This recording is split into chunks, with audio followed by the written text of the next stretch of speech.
RPS chemistry classes में आपका स्वागत है। हम जो है क्लास 10th का जो यूपी बोर्ड का 2022 का जो पेपर है केमिस्ट्री का वो सॉल्व कराने जा रहे हैं और इसको जो है सॉल्व कराएंगे। इसमें से भी कुछ 7-8% जरूर जो है बोर्ड में मिल जाएगा और किस तरह का क्वेश्चन पूछा जाता है इससे कुछ माइंड में आपके आइडिया आएगा। तो चलिए देखा जाए केमिस्ट्री का जो है क्लास 10th का पेपर सॉल्व कराने जा रहे हैं। फर्स्ट क्वेश्चन जो हमारा इसमें है balance of carbon atom is, valency of carbon atom is, तो ऑप्शन दिया है 2, 3, 4 एंड 5। तो valency of carbon atom is, valency of carbon atom is, तो valency of carbon atom is, carbon का वैलेंसी जो है 4 होगा। तो इसको टिक किया जाए। क्यों होगा? क्योंकि कार्बन के एटॉमिक नंबर 6 एंड इसका electronic configuration of bourse rule 2 and 4। तो 4 से न ज्यादा है न कम है, 4 इक्वल है तो 4 डोनेट भी कर सकता है, 4 एक्सेप्ट भी कर सकता है। यानी कार्बन पे +4 -4 आ गया तो जितना मतलब चार्ज होता है उस चार्ज को हटा के डिजिट में बैलेंसी बोला जाता है, इसलिए कार्बन का बैलेंसी कितना हो गया? 4 हो गया। अब सेकेंड क्वेश्चन है कि the formula of calcium phosphate is, calcium phosphate का फार्मूला क्या होगा? ऑप्शन दिया है CaPO3 का होल ट्वाइस, CaPO4,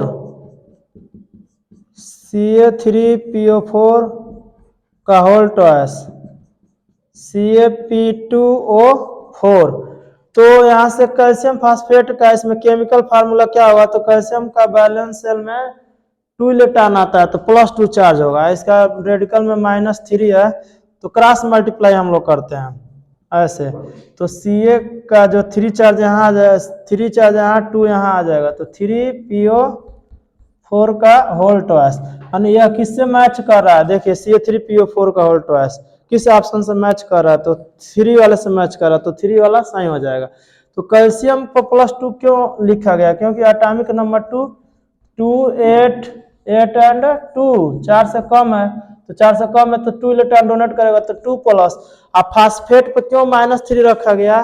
क्योंकि एक ऑक्सीजन तो कंप्लीट डबल बॉन्ड से चार्ज बना रहा है और यह रियल बॉन्ड में एक बॉन्ड कम है 3 ऑक्सीजन का, तो इसका जो है PO4 पे -1। 3 ऑक्सीजन में रियल बॉन्ड से एक बॉन्ड कम है तो 3 गो माइनस हो गया 3 ऑक्सीजन पर। एक डबल बॉन्ड रियल बॉन्ड बना रहा था इसका 0 चार्ज, इसलिए PO4 पे -3 चार्ज हो गया। तो वही जो है यहाँ पे -3 यहाँ आ गया, क्रॉस मल्टीप्लाई करेंगे +2, 2 यहाँ आ गया तो Ca3PO4 का होल ट्वाइस बन गया, इसलिए हमारा 3 वाला ऑप्शन सही होगा। ऐसे जो है थर्ड नंबर देखिए क्या दिया हुआ है। थर्ड नंबर दिया है केमिकल इक्वेशन दिया है और इसमें पूछ रहा किस टाइप का जो है रिएक्शन होगा जब 2 कंपाउंड दिए रहते हैं। जैसे मान लीजिए दिया है BaCl2 H2SO4, BaSO4 +2HCl ऐसे दिया। पूछ रहा है ऑप्शन में कि किस टाइप का रिएक्शन होगा। तो जब दोनों तरफ कंपाउंड होते हैं, दोनों तरफ कंपाउंड, रिएक्टेंट साइड में 2 कंपाउंड और प्रोडक्ट साइड में भी 2 कंपाउंड होंगे तो यार एक्सचेंज रिएक्शन होता है, डबल डिस्प्लेसमेंट, इसी का नाम सब्स्टिट्यूशन रिएक्शन है। तो इसमें सब्स्टिट्यूशन रिएक्शन, प्रेसिपिटेशन रिएक्शन जो है डबल डिस्प्लेसमेंट प्रेसिपिटेशन रिएक्शन होगा इसमें, प्रेसिपिटेशन रिएक्शन ऑप्शन, यानी कि ऑप्शन हमारा थर्ड वाला सही होगा। थर्ड ऑप्शन जो है तीसरे का क्वेश्चन सही होगा, प्रेसिपिटेशन रिएक्शन, प्रेसिपिटेशन रिएक्शन वाला ऑप्शन सही होगा। क्यों? क्योंकि इसमें जो एक्सचेंज हो रहा है यहाँ का प्लस जो है यहाँ पर आएगा और यहाँ का प्लस यहाँ आएगा। चाहे प्लस को एक्सचेंज कीजिए चाहे माइनस को, यहाँ का माइनस यहाँ और यहाँ का माइनस यहाँ। तो इस तरह से जो है जब रिएक्टेंट साइड में 2 कंपाउंड, प्रोडक्ट साइड में 2 कंपाउंड होते हैं तो हमारा डबल डिस्प्लेसमेंट होता है, इसी को प्रेसिपिटेशन रिएक्शन कहते हैं, पीपीटी रिएक्शन कहते हैं।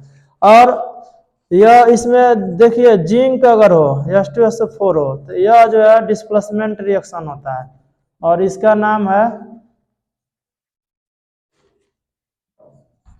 Substitution reaction. यह होता है यह सब्स्टिट्यूशन चाहे डिस्प्लेसमेंट, लेकिन डबल डिस्प्लेसमेंट में दोनों तरफ जो है कंपाउंड होते हैं और सिंगल डिस्प्लेसमेंट का ही नाम है सब्स्टिट्यूशन रिएक्शन। डिस्प्लेसमेंट रिएक्शन तो एक कंपाउंड होता है तो एक मेटल होता है, उस साइड में भी प्रोडक्ट साइड में एक कंपाउंड होता है तो एक मेटल होता है, इसलिए हमारा यह ऑप्शन सी का तीसरा सही होगा।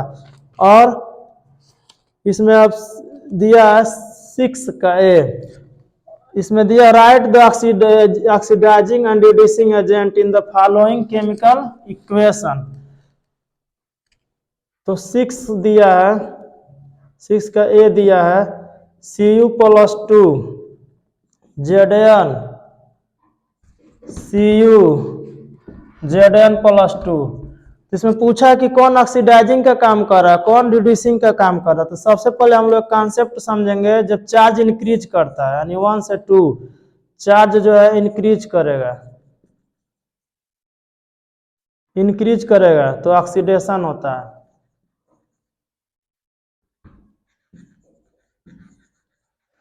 और चार्ज जब डिक्रीज करेगा तो रिडक्शन होगा।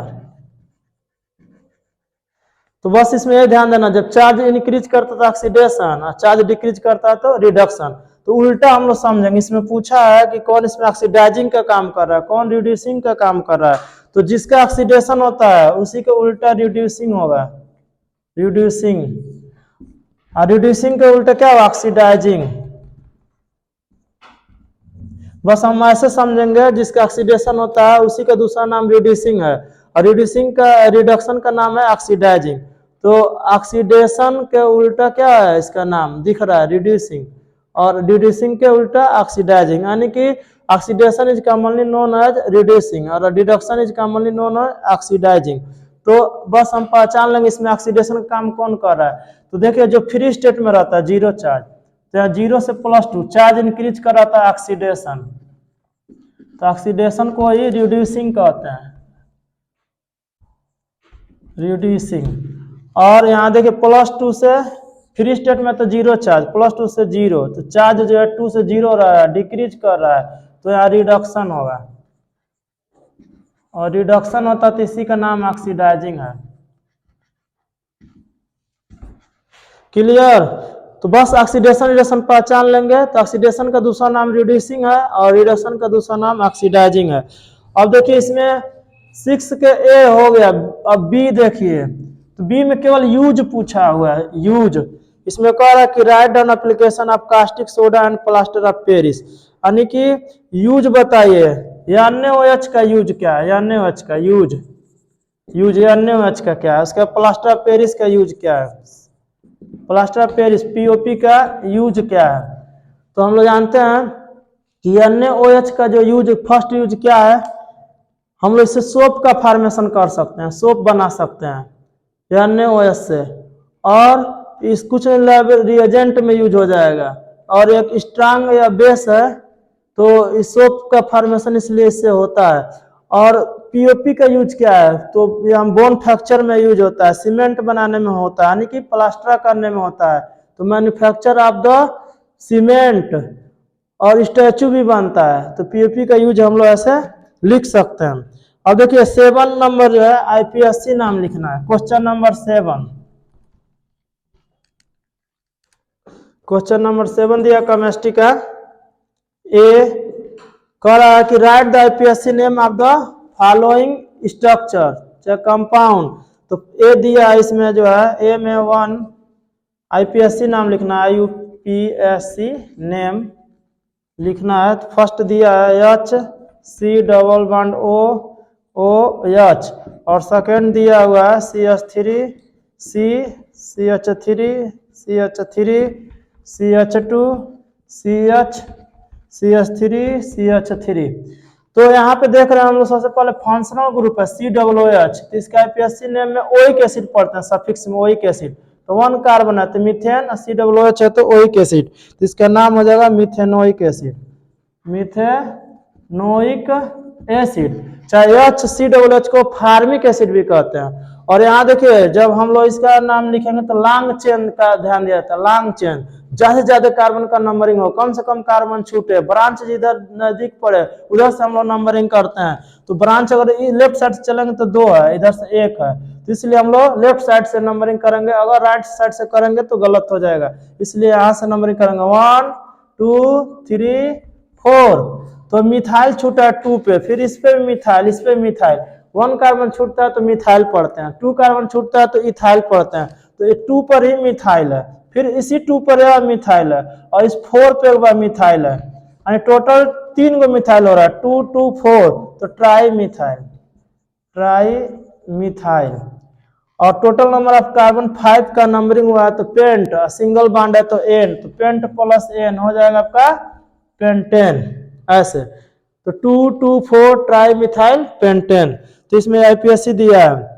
उसके बाद right any 2 application of electrochemical series, यानी बी नंबर क्वेश्चन कह रहा है इलेक्ट्रोकेमिकल सीरीज का 2 यूज बताइए, क्या यूज है electrochemical series.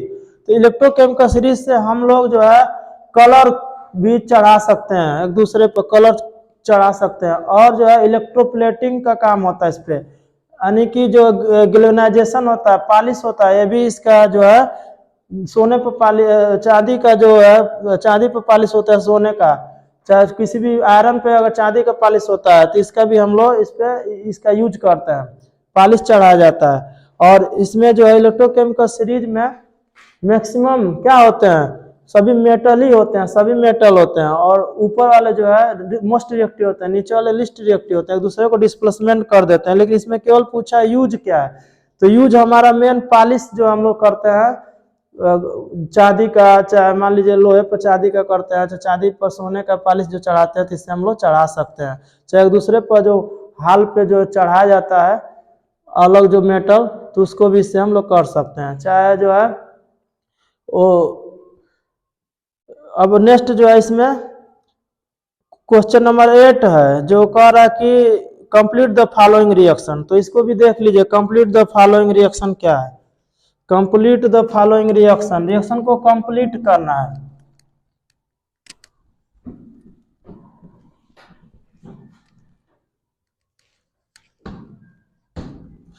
Complete the following reaction, first हमारा रिएक्शन दिया हुआ है CH3COOH प्लस NaOH, और यहाँ A बना दिया, यानी A क्या होगा, तो चलिए देखिए A क्या होगा, यह हमारा प्लस होगा या माइनस होगा, तो H plus OH minus, H2O निकल जाएगा, और एसीटेट या माइनस है या प्लस है, यहाँ बन जाएगा हमारा CH3COON, यानी नाम होगा सोडियम एसीटेट, सोडियम एसीटेट, और यहाँ से H2O निकल रहा है, यानी कि ये एसीटेट माइनस है अन्य प्लस, तो सोडियम एसीटेट और वाटर निकल रहा है। यह मैक्सिमम क्वेश्चनों में ये सब जो है बोर्ड में मैक्सिमम ये सब क्वेश्चन जो पूछा हुआ है बार बार घुमा घुमा आता है आपका।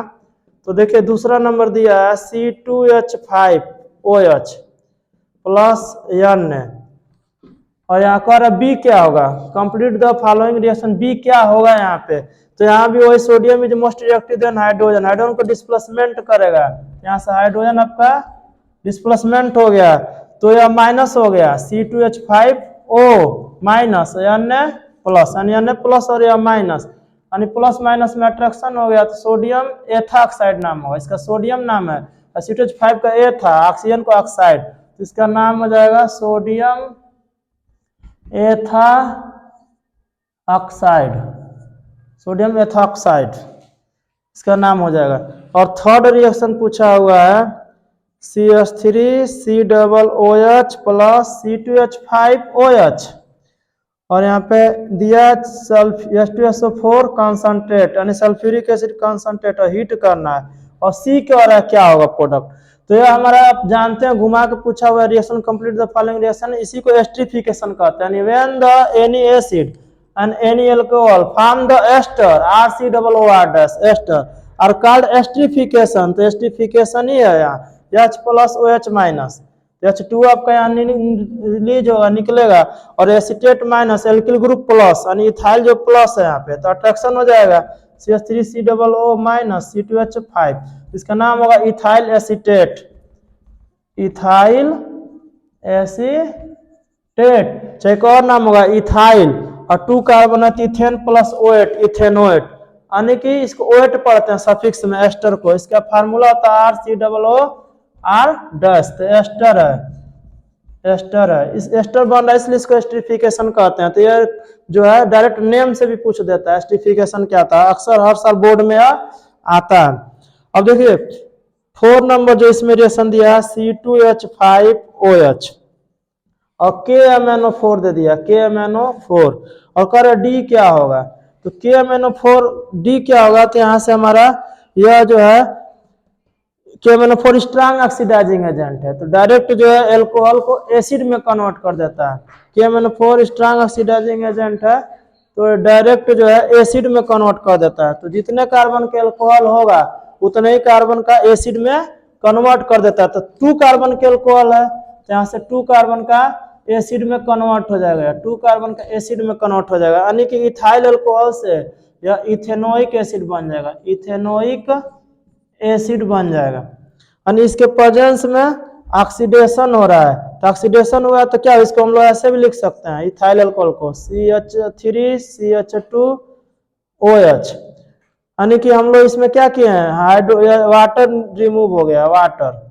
यानी ऑक्सीडेशन में होता क्या है, चाहे तो हम जितना ऑक्सीजन उतना ऑक्सीजन ऐड करें, हाइड्रोजन को रिमूव करें। बस ऑक्सीडेशन का रूल यही है कि चाहे हम लोग जितना चाहे उतना ऑक्सीजन ऐड कर सकते हैं, चाहे जितना चाहे उतना हाइड्रोजन यहाँ से रिमूव कर सकते हैं। तो 2 हाइड्रोजन रिमूव कर दिए एक ऑक्सीजन के साथ, तो यहाँ से हमारा H2O बन गया, यहाँ से H2O यहाँ से रिमूव हो रहा है, H2O निकल रहा है, और H2O निकल रहा है तो एक ऑक्सीजन यहाँ का यहाँ आ जाएगा, तो COOH हो जाएगा, तो CH3COOH, यानी इथेनोइक एसिड बन रहा है। यानी इथाइल अल्कोहल का ऑक्सीडेशन हो रहा है KMnO4 के प्रेजेंस में। KMnO4 स्ट्रांग ऑक्सीडाइजिंग एजेंट का काम कर रहा है। अगर वीक रहता है यहाँ पे ऑक्सीडाइजिंग एजेंट तो अल्कोहल से एल्डिहाइड में कन्वर्ट करता है, लेकिन यह जो है स्ट्रांग ऑक्सीडाइजिंग होने की वजह से डायरेक्ट अल्कोहल से एसिड में कन्वर्ट कर देगा। अगर 3 कार्बन के अल्कोहल है तो 3 कार्बन के एसिड में कन्वर्ट करेगा, जितने कार्बन के अल्कोहल रहेगा उतने कार्बन के एसिड में कन्वर्ट कर देगा।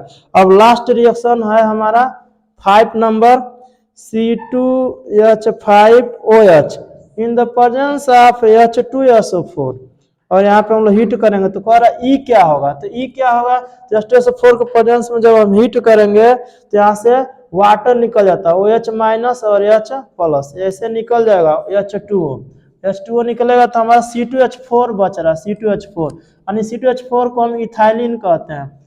CH2 डबल बॉन्ड CH2 भी इसको लिख सकते हैं, इथाइलिन है, क्योंकि कार्बन के दुगुना हाइड्रोजन है और इसमें 2 दुगुना रहता है तो हमको एल्कीन पढ़ते हैं। तो यहाँ पे हमारा एथीन हो गया, चाहे जनरल नाम इथाइलिन होगा, इथाइलिन बनेगा, इथाइलिन बन रहा है। उसके बाद आर करके जो है क्वेश्चन दिया हुआ है, आर करके लास्ट क्वेश्चन इसमें आर करके दिया है कि right the short note on the following, तो कह रहा शॉर्ट नोट लिखे सब्स्टिट्यूशन रिएक्शन, यानी सब्स्टिट्यूशन रिएक्शन मतलब डिस्प्लेसमेंट रिएक्शन पे लिखना है, डिस्प्लेसमेंट रिएक्शन। तो डिस्प्लेसमेंट रिएक्शन क्या होता है, एक जो है सिंगल मेटल जो है एक कंपाउंड वाले मेटल्स को क्या करेगा, उसमें से डिस्प्लेसमेंट कर देता है, यानी मोस्ट रिएक्टिव एक लिस्ट रिएक्टिव वाले मेटल को डिस्प्लेसमेंट कर देगा, उसी को सब्स्टिट्यूशन रिएक्शन कहते हैं, डिस्प्लेसमेंट रिएक्शन कहते हैं, सिंगल डिस्प्लेसमेंट रिएक्शन कहते हैं।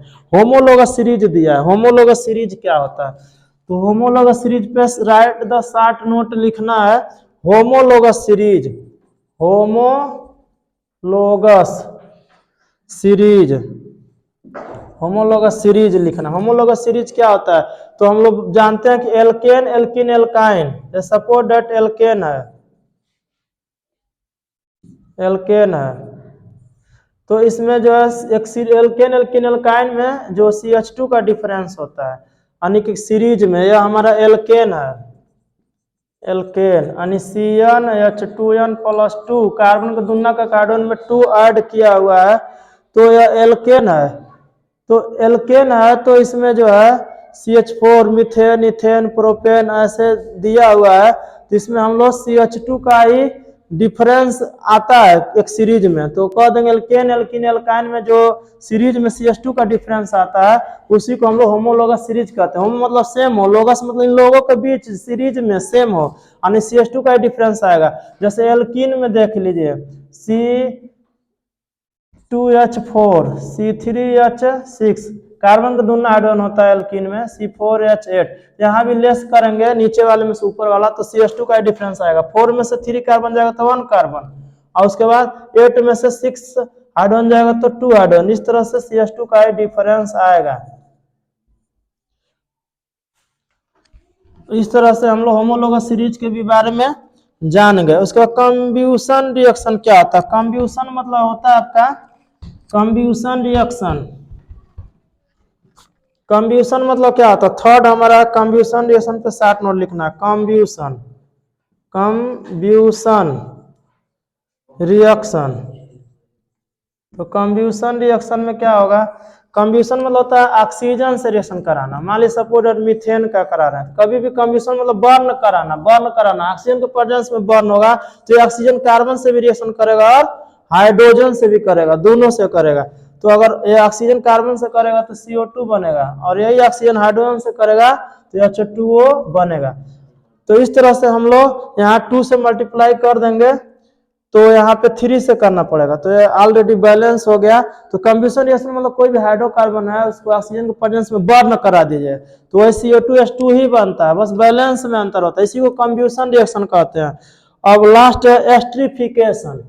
तो लास्ट हमारा टॉपिक है एस्ट्रिफिकेशन। इसके पहले वाले क्वेश्चन में भी हम लोग इसका डिस्कस किए हैं एस्ट्रिफिकेशन क्या होता है। तो एस्ट्रिफिकेशन क्या होता है? एस्ट्रिफिकेशन 4 नंबर पर right the short note of esterification पूछा है। फिकेशन यानी कि इसमें हम लोग जानते हैं कि any acid and any alcohol, यानी